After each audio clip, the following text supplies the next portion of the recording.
Assalamualaikum warahmatullahi wabarakatuh. Halo anak-anak, apa kabarnya hari ini? Mudah-mudahan masih dalam keadaan sehat, semangat, dan baik ya.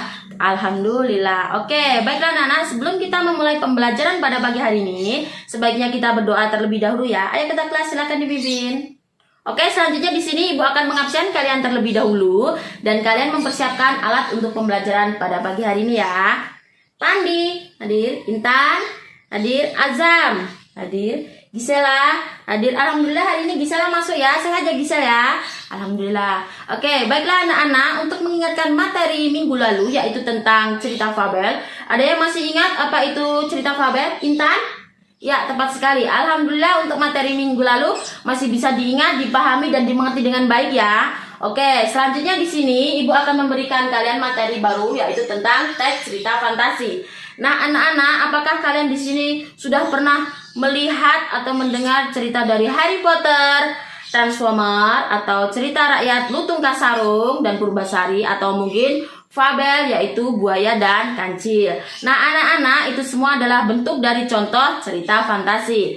Nah 4 bagian materi dari teks cerita fantasi pada pagi hari ini yaitu ada pengertian dari cerita fantasi, yang kedua ciri-ciri dari cerita fantasi, yang ketiga yaitu jenis cerita fantasi, dan yang keempat adanya unsur intrinsik dari cerita fantasi. Nah, bagian yang pertama yaitu pengertian. Apa pengertian dari cerita fantasi? Yaitu adalah sebuah cerita fiksi yang bergenre fantasi atau dunia imajinatif yang diciptakan oleh penulis. Nah, selanjutnya yaitu bagian yang kedua yaitu adanya ciri-ciri. Ciri-cirinya dari teks cerita fantasi yaitu adanya fiksi atau khayalan, yang kedua gaya bahasa yang bebas, ketiga adalah adanya tokoh yang unik, yang keempat adalah ide cerita yang terbuka, dan yang kelima latar lintas ruang dan waktu, dan yang keenam yaitu adanya sebuah kemisteriusan, keunikan, dan keajaiban di dalam sebuah cerita fantasi. Nah, sampai di sini bisa dipahami, bisa dimengerti ya.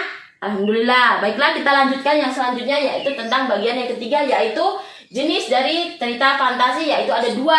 Yang pertama, jenisnya kesesuaiannya dengan kehidupan nyata yaitu dibagi menjadi 2. Yang pertama ada jenis cerita fantasi total, dan yang kedua jenis cerita fantasi sebagian atau irisan. Nah, yang selanjutnya yaitu ada jenisnya berdasarkan latar yaitu dibagi menjadi 2 lagi. Yang pertama adalah latar waktu sezaman, dan yang kedua adalah latar lintas waktu. Nah, yang selanjutnya yaitu ada unsur intrinsik dari cerita fantasi, yaitu di sini ada 5.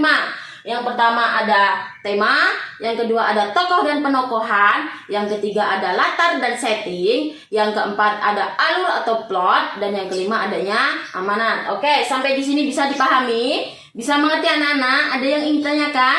Ya, bisa lah Pak. Oke, tentang tokoh dan penokohan. Coba kalian dengarkan. Di sini Ibu akan menjelaskan tentang tokoh dan penokohan. Tokoh dan penokohan di sini berbeda ya anak-anak. Yang dinamakan dengan tokoh adalah pelaku, sedangkan penokohan adalah watak atau perilaku dari tokoh itu sendiri. Nah, penokohan di sini dibagi menjadi 3. Yang pertama ada protagonis, yaitu perwatakan yang baik. Yang kedua adalah tokoh antagonis, yaitu perwatakan yang jahat, dan yang ketiga yaitu ada penokohan dari tritagonis, yaitu perwatakan netral atau penengah ya dari kedua penokohan tadi. Nah, sampai di sini sudah mengerti, sudah bisa dipahami? Oke, baiklah, kalau sudah bisa dipahami dan mengerti, coba kalian buka LKS kalian halaman 105.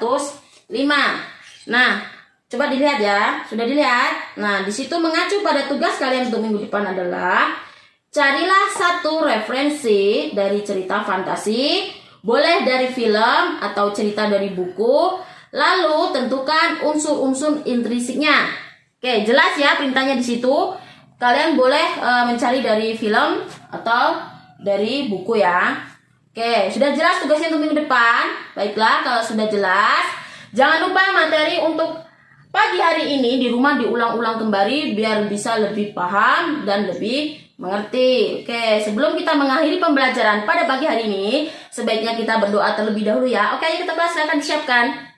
Oke, akhirnya Ibu akhiri wabillahi taufiq wal hidayah. Wassalamualaikum warahmatullahi wabarakatuh.